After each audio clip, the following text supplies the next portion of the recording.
years ago still remember the horror. 8 o'clock morning lecture in organic chemistry. At 8 o'clock, as soon as the second hand swept past the 12, I would lock the doors. Smart. You don't show up late to any of my lectures. I was, they weren't using the term douchebag back then, but I was. They have asked me to talk about the history of furry fandom. The person who should be up here should be Fred Patton. He is the worldwide expert. But furry fandom is still a relatively new phenomenon. Relatively. It's older than many people who are at this con. But in the 1980s, during a time that I call the comic book revolution, there was a time when little comic book companies were cropping up left and right all over the place. And now we had an opportunity for artists to get their work out there. Whereas previously, what were you going to do? You draw it for your friends. There was no internet back then. Oh, they had these bulletin board services, which you would dial into on your telephone. Those were interesting days. Those were the slow days. Those were the days when you would dial in, and there are those of us who can still hear the modem talking in our mode. And you would go to the bulletin board and you'd see, oh, so-and-so has posted a new picture. Great, we'll click to view the picture. And you'd see the cursor go and start rendering the picture line by line. And you'd go get a sandwich, a cup of coffee, you'd come back, go take a shower, go outside, maybe go down to the mall or something, check out the latest bookstore or something. And you come back home and you're 2/3 of the way through the picture, and your goddamn sister had picked up the phone.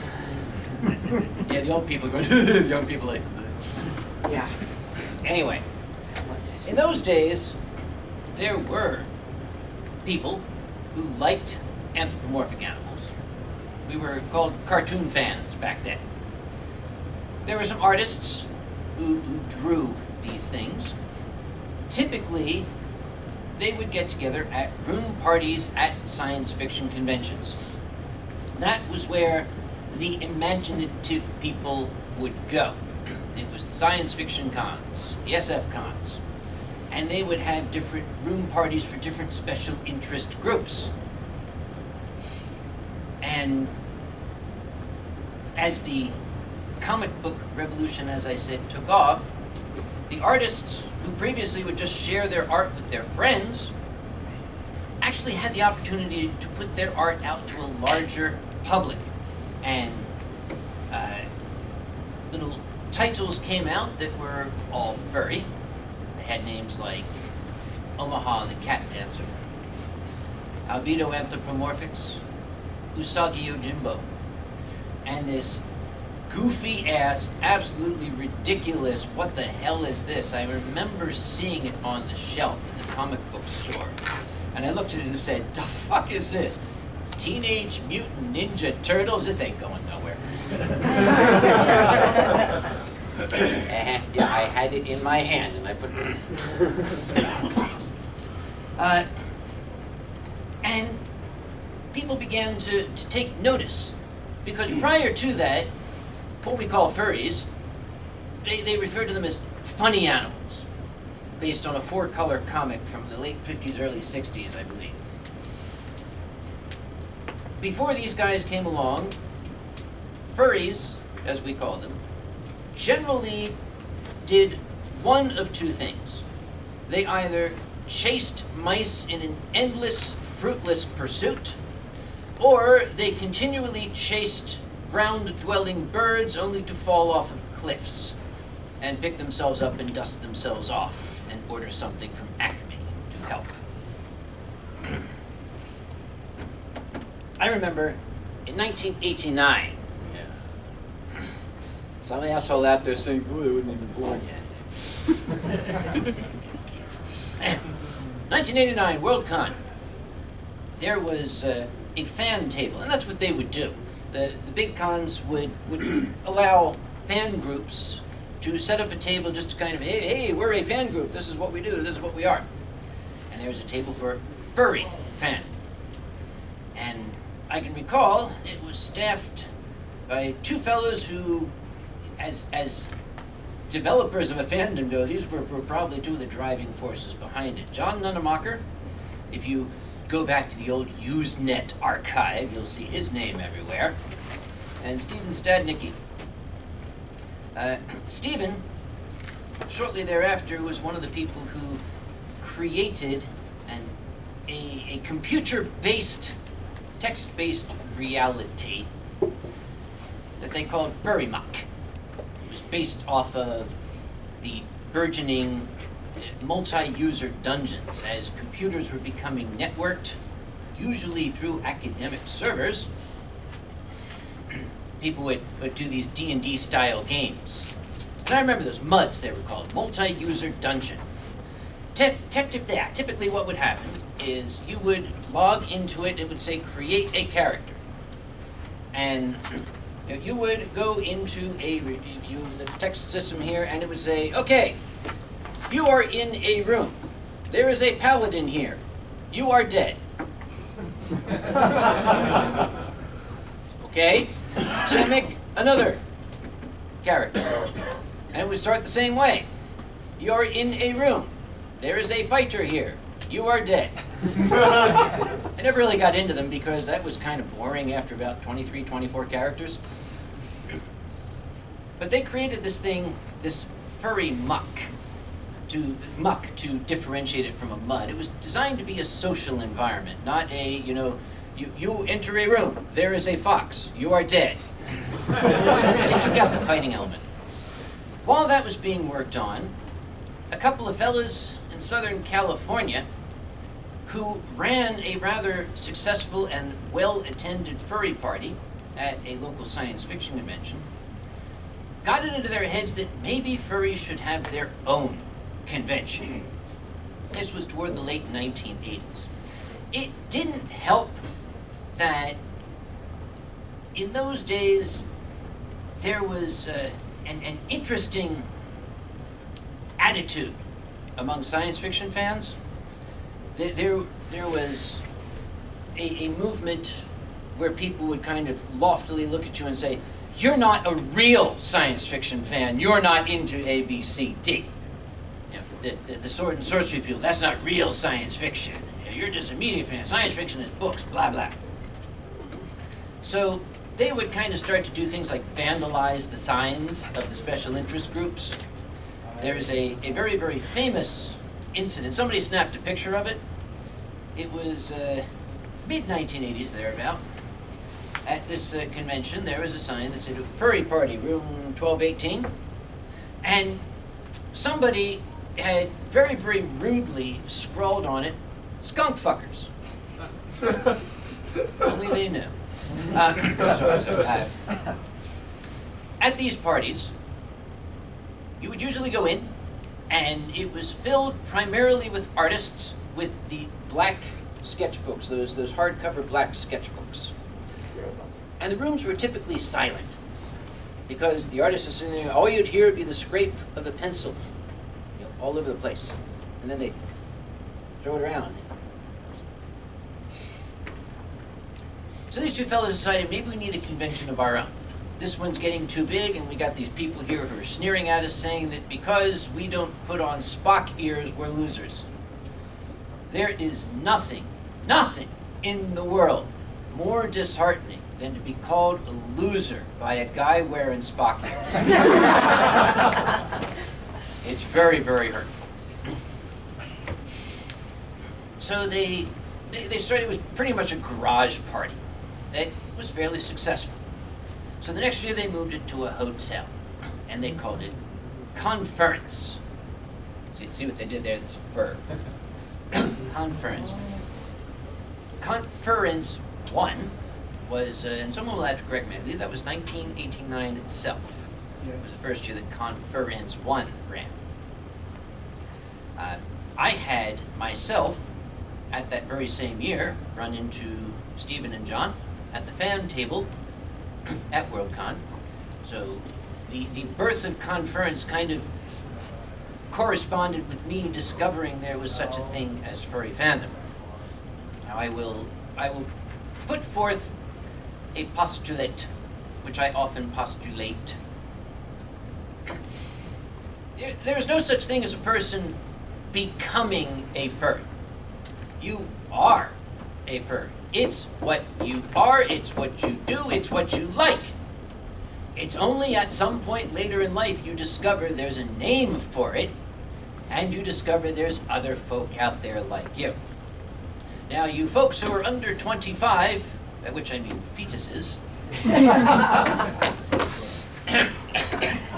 you can discover these things very easily. All you do is go toddling over to the computer, which you probably know how to operate more than your parents do, and you just, and there it is. It's all over the place for you. Back then, we didn't have that. The internet was still a very, very small, it wasn't even worldwide, really. It was still primarily networked academic institutions. But in that network, you could reach out and you could meet other people. I did a postdoctoral assignment at the University of Chicago in Hyde Park in 1991.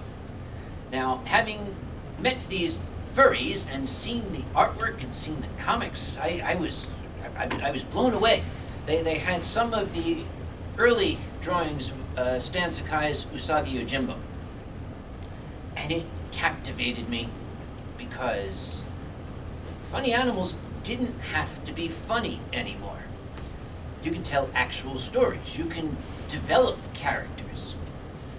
And that just, my mind just opened up. Wow, look what we can do with this imagination that the great Juju gave to us. We can breathe life into these creatures. We can live vicariously through them. If you're not familiar with Usagi Yojimbo, you should be. It is one of the longest running furry comics. I think it's in, 35th year or something heavenly like that. Stan Sakai has been drawing it the entire time, and it is heroic tales of the samurai of Japan told in an all-animal universe. I love Stan to pieces. He's like a little Japanese hobbit. He's only like this tall. And he recently has grown a white beard. Just think Mr. Miyagi. That's Stan Sakai today. He's got this really, nice, cute voice, and he loves to talk about his work. And he described it beautifully, because he always gets a table at Worldcon, and he's got his art there.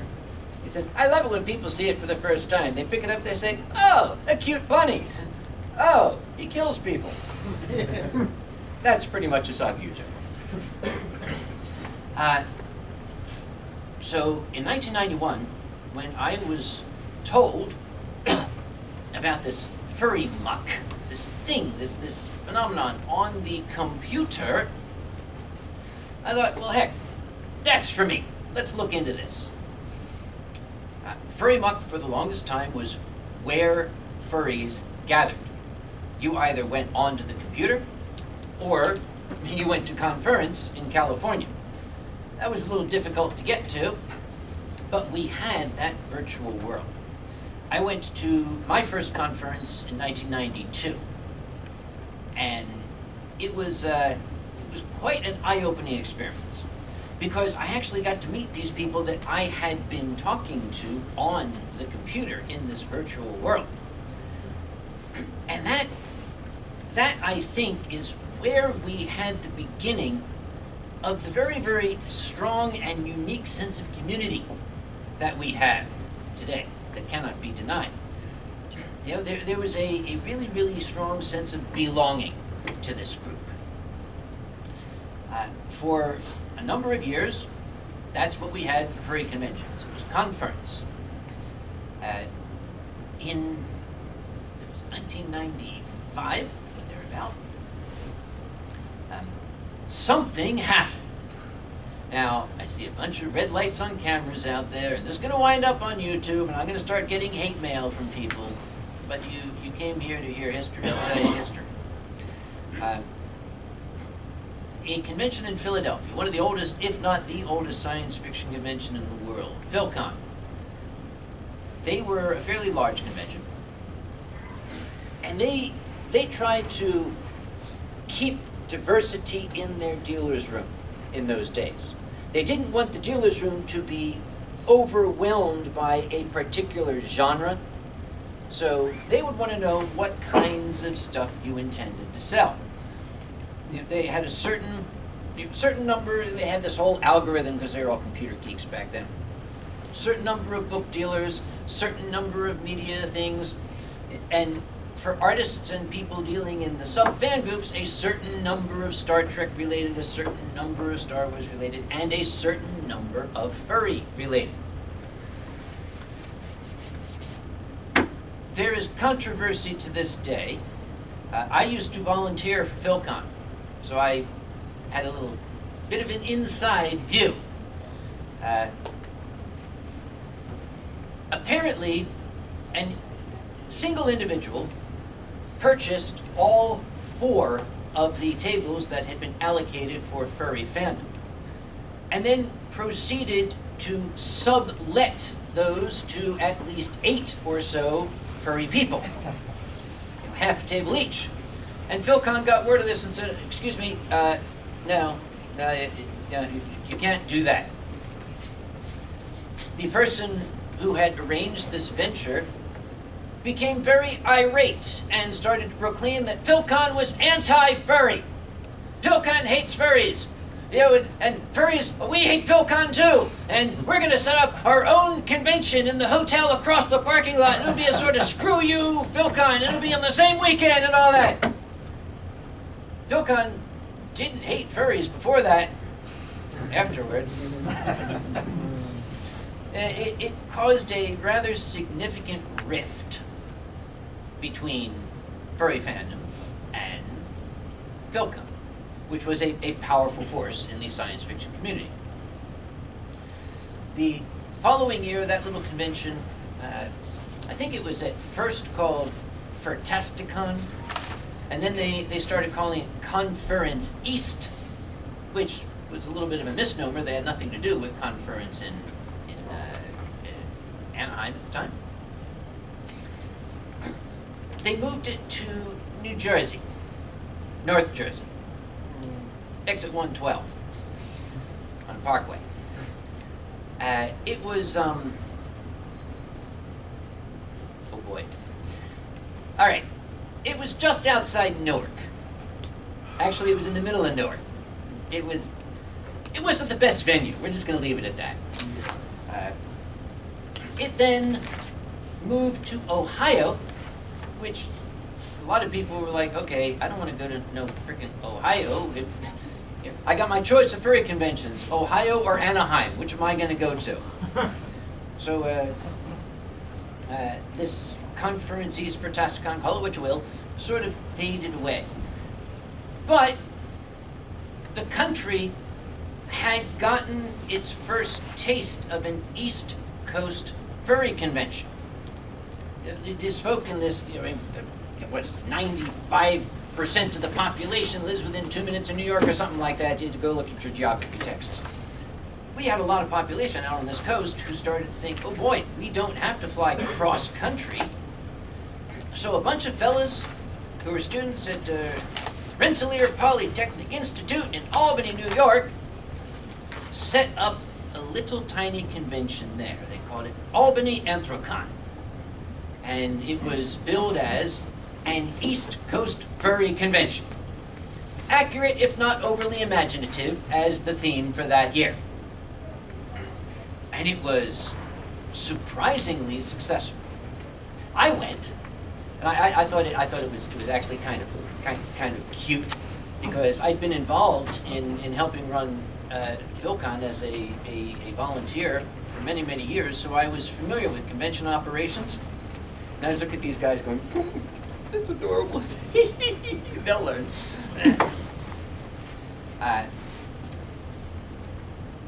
it had an interesting sort of evolution.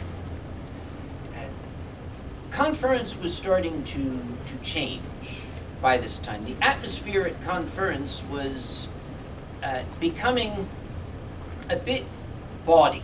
Now, it always had been, but there was very, very little attention to any form of public decorum. To this day, there are controversies. Some people say that it was deliberately marketed to the fetish communities. Other people deny that. I don't know for sure. But considering how a lot of it looked, I think I know where I would believe. One of the years I was at ConFurence, they had a nice atrium, big atrium with a big balcony overlooking, and this beautiful kind of semicircular grand staircase that went up from the ground floor to the atrium. And I was walking up, and a young fellow went bouncing past me. His persona apparently was a rabbit. And he had done the most phenomenal body makeup job. Highly detailed, he actually made fur in it. And it was, as soon as he went past, the first thing I thought was, that is a spectacular makeup job. And the next thing that went through my mind was, that's all he's wearing. I'm just going to go downstairs now, okay? Yes, there were some folk who were not comfortable with the atmosphere at ConFurence, and I confess I was one of them. They had a charity event called a pet auction. I'm just going to leave that to your imagination, okay? To this day, it's kind of frowned upon to have any charity event that's like, oh, why don't we have like a pet auction? The old people are going to say, no, just no. They asked me at ConFurence 9, because by then I had gotten the reputation for being a storyteller, and they asked me if I would MC this event. My response was very, very loud and rhymed with duck crow. And they said, oh, no, we want to try to clean it up. I said, there's not enough bleach in the state of California to clean that up. I'm sorry, I'm not interested. I said, no, what we're going to do is we're going to impose some rules. That's a good start. They said, we're going to try to make sure that it's all wholesome and all that, and we want you to run it. I said, okay, I'll run it, but on my terms. You want me to run it, you got to do it my way. And they said, sure, what do you want? And I said, okay, first off, you're not going to call it a pet auction anymore. And they said, but that's traditional. I said, then get yourself another person to run the event. And they said, oh, well, what would you call it? I said, I don't know. It's for charity. Frickin' call it the charity auction. I invented that. Call it the charity auction. If people are offering up services, these services, I demand, must be performed and legal to be performed in the lobby of the hotel. So they said yes. It actually, I was skeptical, but it actually worked. Artists offered up commissions, which, wow, including artists who typically were not known to give commissions. That was a rarity. Wow, you get a commission from this person. A very, very well-muscled young man who was a bodybuilder was offering in the hotel gym I believe a 1-hour personal training session to teach you how to appropriately exercise. That's good, we like that. There was a lady who was offering a Swedish massage, and she was able to show that she was a professional masseuse. Okay, that's good. And then this young lady, got up on stage and unzipped her jumper and said, I'm offering buyer's choice. And I put my arm around her shoulder and said, I'm offering to get you off my stage. Thank you so terribly much for playing.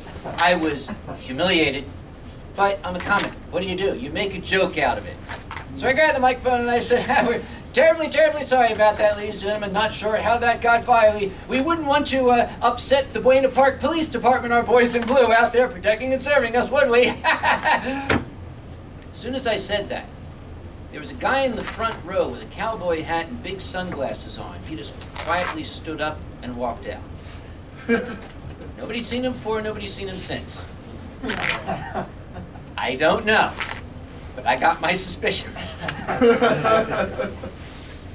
It was that same year that I was approached by one of the organizers of Albany Anthrocon that I'd been to in 1997. They wanted me to be their guest of honor for their second year in 1998. Been a guest of honor before. I was thrilled, and I said, well, why me? Like I said, these guys were so cute because they were still starting out. They hadn't quite learned. He gave me the wrong answer. He said, everybody else said no. All right, okay, all right. I'm cool with that. I'm cool. Okay, I'll be your guest of honor. So 1998, I was guest of honor. Yay, I'm guest of honor at Albany Anthrocon. Woo, yay. And I'm still not totally sure what transpired. But when I came home, I was chairman. I got home and sat down in my chair and said, hey, I'm chairman. Wait. I like to tell this story to the guests of honor at Anthrocon. I tell them the story and say, yes, that's how they get you.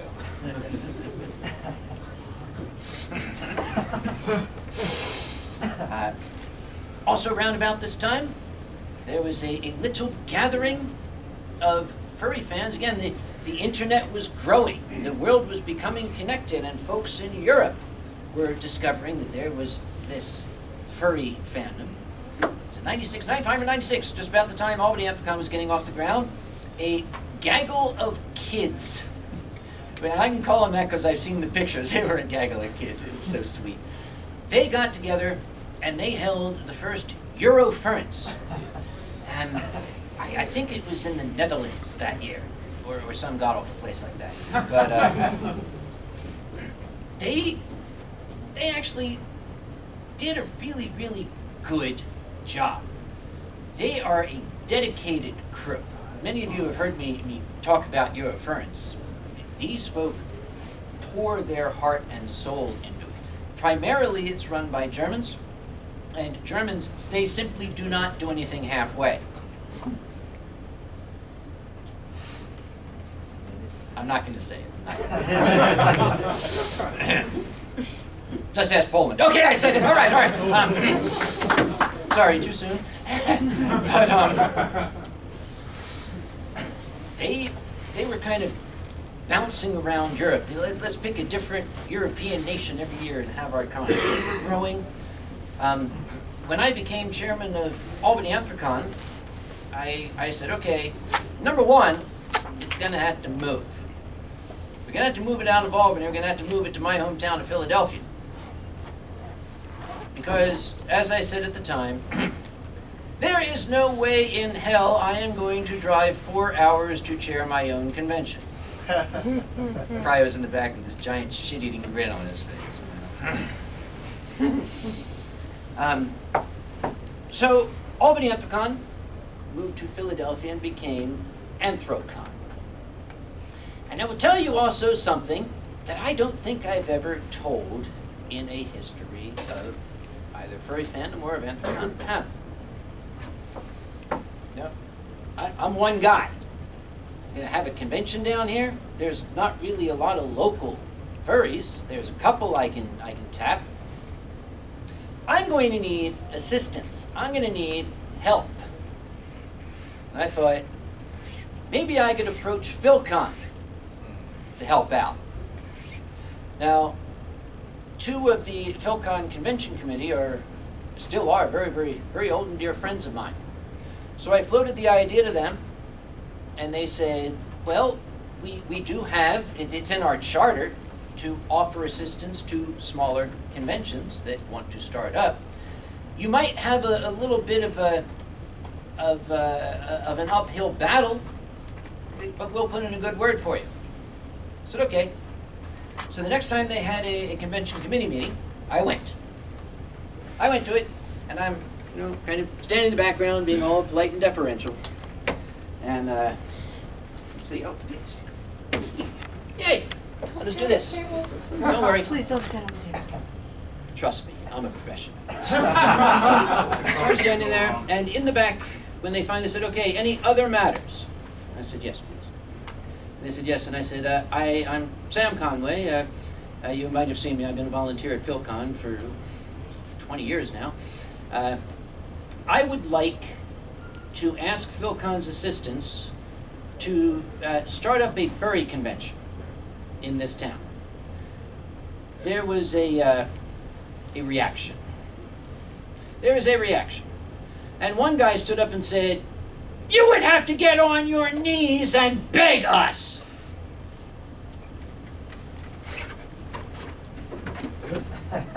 I would like to ask PhilCon's assistance in starting a furry convention in this town. And the room got quiet, and they kind of looked at me. Then they looked at each other. And they kind of whispered and talked. So they, I heard my friends say, "It is on our charter, and they're like, yeah. So they agreed. Now that was why those of you who went to Anthrocon in those early years might have noticed that a lot of the equipment had PhilCon stamped on it. Then as we started to grow, there was equipment with PhilCon stamped on it and equipment with Anthrocon stamped on it. Then we outgrew PhilCon, and now at PhilCon there was a lot of equipment with Anthrocon stamped on it, which I thought was really cute. Anthrocon took off. There were other conventions springing up like mushrooms after the spring rain. Midwest Fur Fest began in Chicago.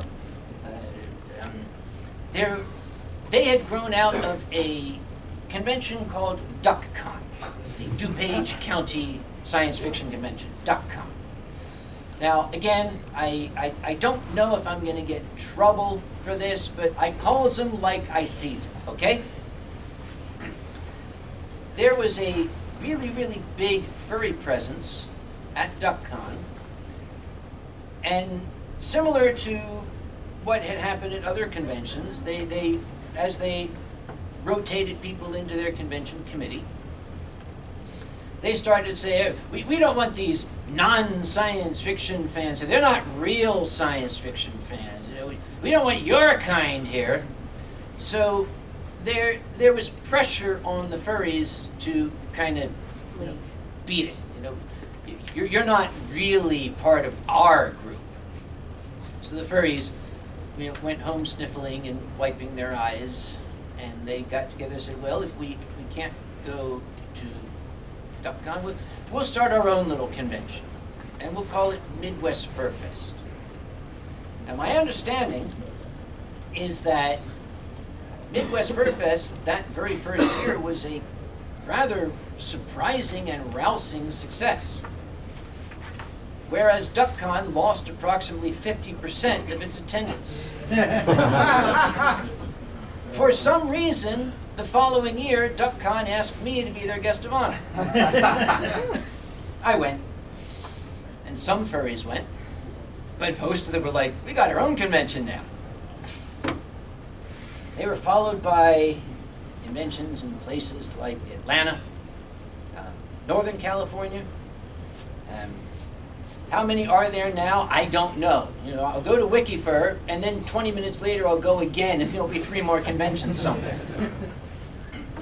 In those early days, those halcyon salad days of our youth, it was kind of easy. We worked all together to try to make sure we didn't step on each other's toes. These people kind of have the winter season in the West Coast. These people got the summer season in the Northeast, and these people...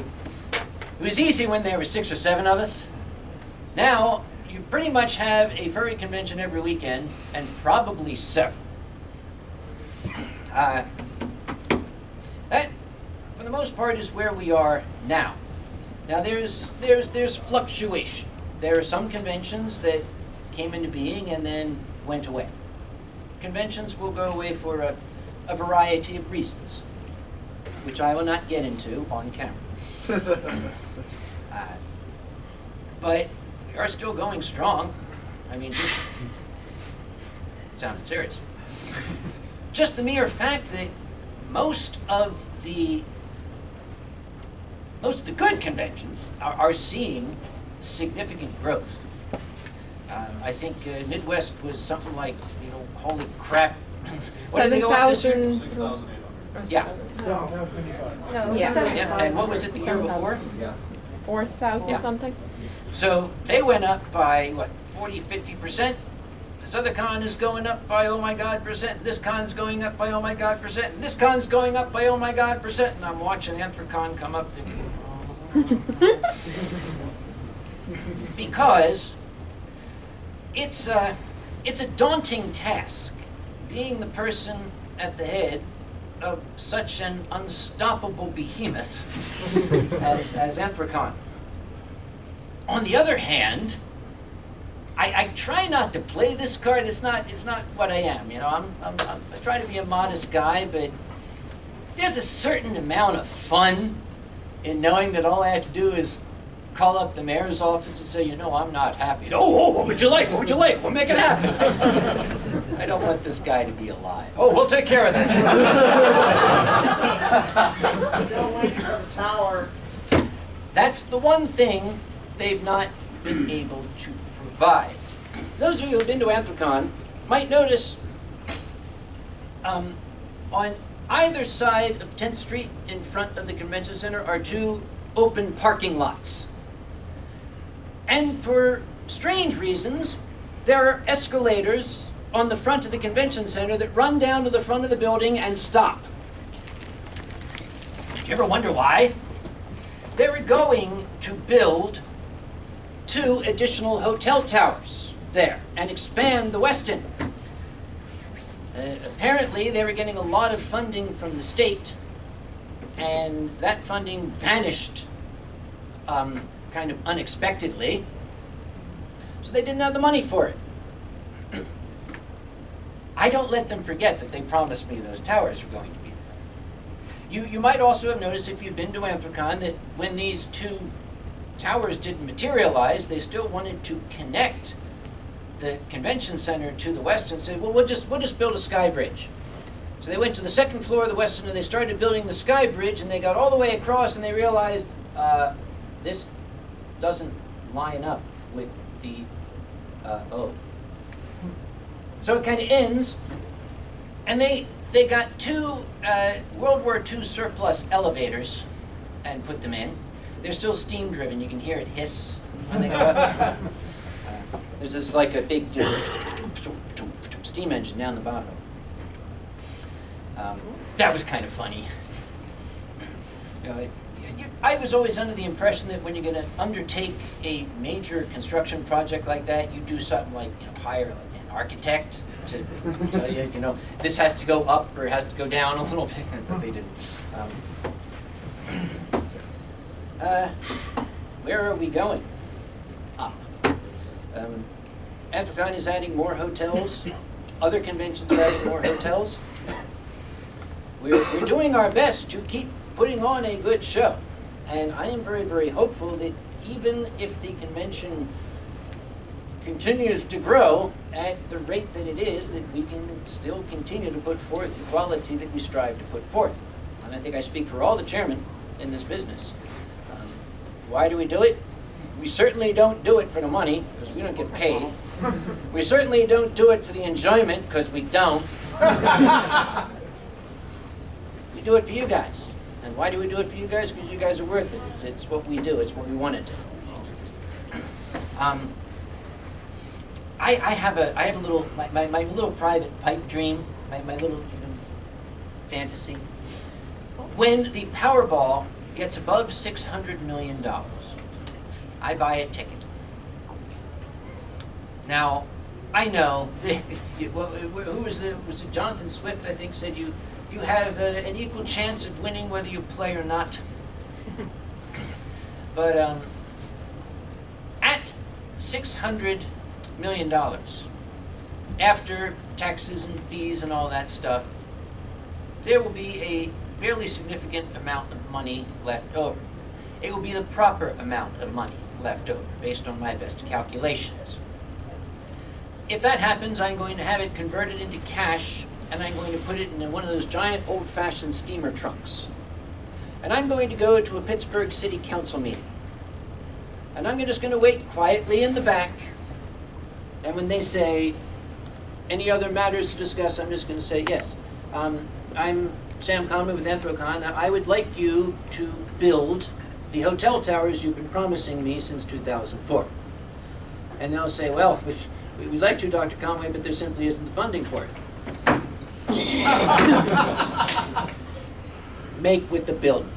It's like, want that to happen. Because you guys know me, that's exactly how I do it. Any questions?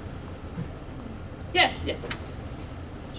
I don't know if you'll want to necessarily answer this question. Okay, I'm very, very worried when somebody starts with that, but let's go ahead. Let me just, Yeah. but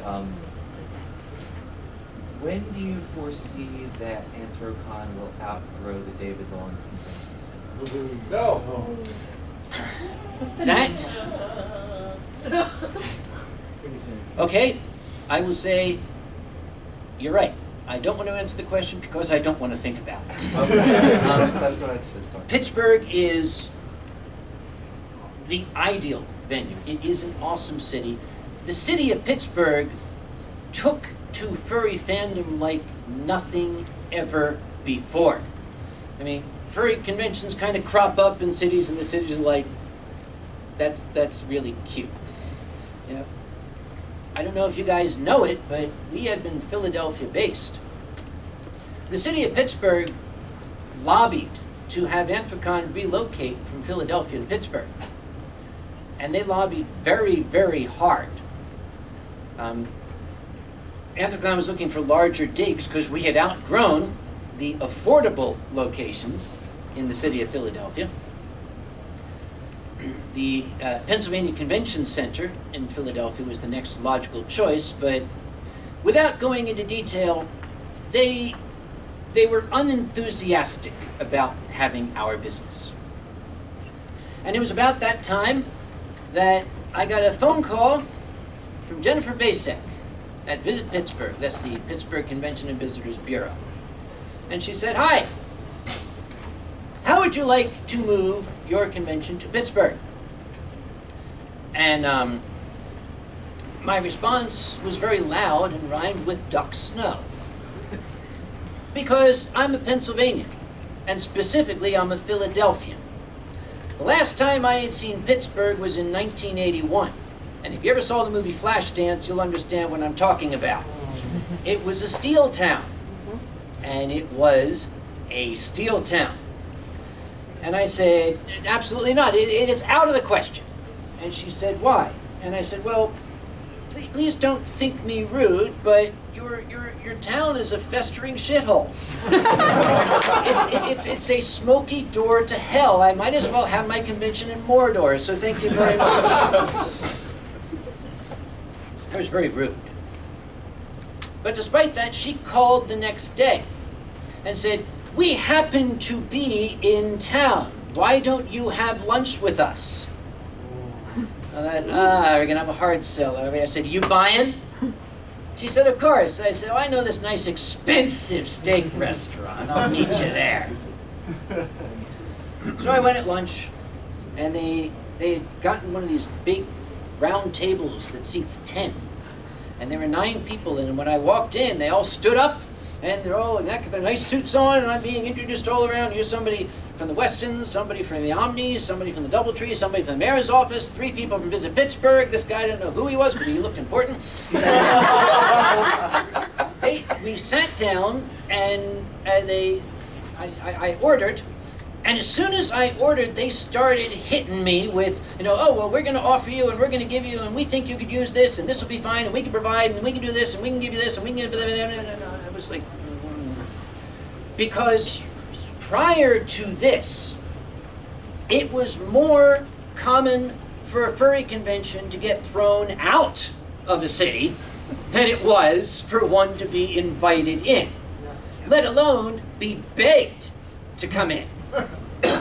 And I said, okay, whoa, stop, just everybody, stop just a moment, please. I want to make sure that we're all aware we're talking about a furry convention here, right? And Jen nodded to the lady next to her. It was Michelle Morgan, by the way, at the Westin. And they pulled out this, I didn't know they made 3-ring binders that big. It was worse. And they opened it up and they had printed out, again, remember this is days of yore, they had printed out Tiger Wolf's webpage, they printed out Peter Cat's about Furry Fandom webpage, they printed out all these furry pages, they printed out some pages I wish they hadn't printed out. And I would say they printed out my webpage, and I'm looking at it saying, my God, you people have really done your research. And they said, well, absolutely. I said, you still want the convention out there? And they said, we do. And I thought about it, and I said, well, I still am going to have to decline.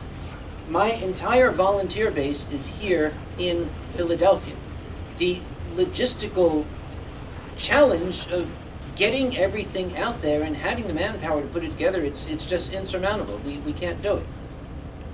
We all looked at each other, and Michelle nodded to that guy that I didn't know who he was, and he took out a briefcase. And he turned around and he said, would this change your mind?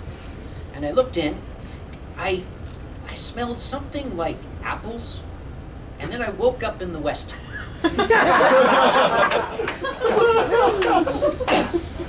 That's not true, I made that up. What happened was, Jen Basic nodded, she said, okay, we appreciate that, but we would like to ask you to do one thing. And I said, well, what's that? She said, we just want you to come out and see the city. Okay, that sounds fair. All right, you guys came all this way, I'll do that. I've got a weekend coming up, I'll take a drive out to Pittsburgh. 4.5 hours away. You ever hear the expression, it's an old expression, to eat crow? Mm-hmm. It's been said that Pittsburgh is the only city in North America that makes an entrance. And it's true. You either come through the Fort Pitt Tunnel or you come around the mountain on 376. And I came around that mountain and it was like being smacked in the face with a beautiful trout. I mean, I almost ran off the road. I'm like, what the heck, Jesus? Who built this magnificent city in front of Pittsburgh? Because the steel mills, they closed down and moved out. All the smoke had kind of dissipated. And the city said, well, we should probably start scrubbing those buildings off. Oh my gosh, those buildings have color to them. And I was just, my breath was taken away. And I drove to the west in this beautiful gleaming ice hotel tower, and I got out and I was like, whoa, oh boy. And Jen and Michelle met me in the lobby, and they took me into what was then the original Fish Market restaurant for dinner. They had done their homework. There were 4 bottles of Riesling on the table. They've done their research. When I woke up the next morning, that's where that part came in. They took me on a tour of the convention center. And I knew right away, okay, I don't care what the logistical challenges are, this place is perfect. I would be an idiot to even consider turning this down. But you know, this is business. You can't be all eager and everything. So I'm looking at the convention center and saying, I don't know, this room is awful square. The way the ceiling is kind of, you know, all the way overhead. And that river, it's got a lot of water in. Let me call my board of directors, and I'll see if I can talk them into it. I come up, guys, you know what? Come on, see this, that's come on, let's do it, come on. So we all decided we would bring the board of directors out to see it. Before I left, and I will recommend this for anybody who still thinks they want to start a convention and hasn't learned yet. Before I left, I stood with that same group of 10 people on the roof of the convention center with my back to the river. And I said, all right, I want to thank you all for the opportunity to come and see this quaint little building of yours. But I will bring it to my board of directors. Before I do so, I want to make sure everyone is very, very clear on one single fact. This is a nonprofit organization. There is no giant corporation bankrolling us. The amount of money we have in the bank is all the money we have. But we don't intend to keep it.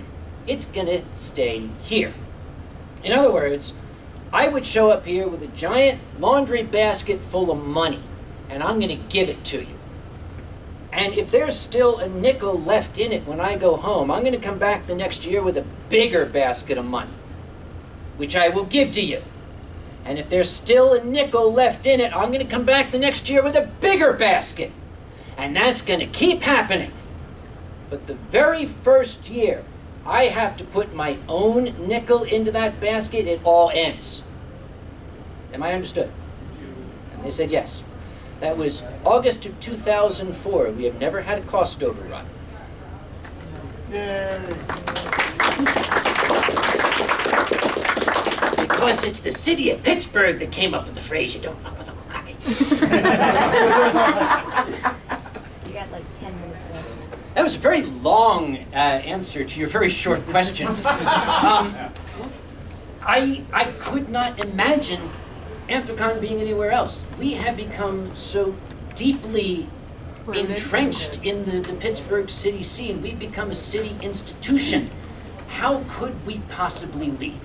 So with that in mind, follow-up question, do you think it'll be more likely that they'll increase the size of the convention center to accommodate?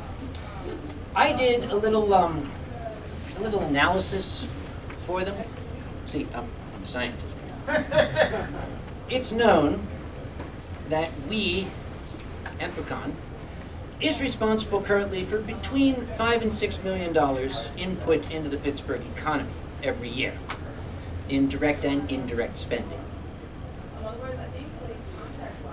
The year that I did this analysis, I think it was 2014, I took the number of 6,000, which sounded to me about a good topping number, because that's the number of people that can stay in the hotels within easy, at the time was easy walking distance. You notice I had to have a shuttle now. And I did this analysis and I sent it to the city of Pittsburgh. And I said, okay, this convention is growing linearly every year. If we get to this point and stop, and we remain at this level, which we will if I don't have the additional hotel space attached to the convention center, by the year 2020, Anthrocon will have been responsible for approximately $70 million cumulative to the Pittsburgh economy. If we continue our current rate of growth, which would be made possible by having those hotel towers, by 2020 we will have been responsible for approximately $100 million. So the fact that those buildings are not there is costing the city of Pittsburgh $30 million. And I, at the time, I'm your number 7 convention. What do you think numbers 1 through 6 would do? And every year I say, well, and they say, we're working on it, we're trying. Lottery ticket. Oh, almost out of, I am out of time. Any other questions, last minute questions? Yes, sir. What year do you honestly think that Anthrocon will hit 10,000? Well, here's the problem with that. I've been asked that question with varying numbers. What year do you think we'll hit 5,000? What year do you think we'll hit 7,000? And I've never been right. If we continue at our current rate of growth, it will probably be around 2020 or 2021 that we will hit 10,000 people. At which point, I'm just not going to come out of my hotel room. And maybe by that point, they will have perfected hologram technology. There'll be a holographic Kage walking. It's already getting difficult with that number of people. Everybody wants their picture taken with me. I mean, that's flattering. It's really, really cool, but you've got 8,000 people that want their picture taken with you. I talked with the board of directors about getting a cardboard cut out and put in the lobby. Get your picture taken with Uncle Kage, but we got a quote for it and we were gonna do it, but then somebody pointed out, you know, it's only gonna be about 10 minutes before the thing has a Hitler mustache, an eye patch, a Kamala scar, a bad dragon thing stuck to it. No, we're not gonna do that. Maybe you need to get one of those little robots with the TV screen and video cameras that can roam around the convention for you, and you can just stay in your room and control it. You can have it go all over the place. Like one of those robotic butlers. How much do they cost? I don't A lot. It would probably wouldn't be that much. Well, lot. Because, Depends you on the know, complexity of the robot. our budget has grown since 2004. Somebody get me a quote for one of these things. $3,000 or $6,000. Okay, I was going to say 4 digits. 4 digits, we'll talk. I think it's less than 4. I think it's like less than 5 digits, if I recall. God. You know, left coat on it as it walks around. Though you'd have to keep in mind it had to be of a certain height so the fursuiters could see it and not run over it. Somebody get me a link to a webpage, all right? Thank you very much.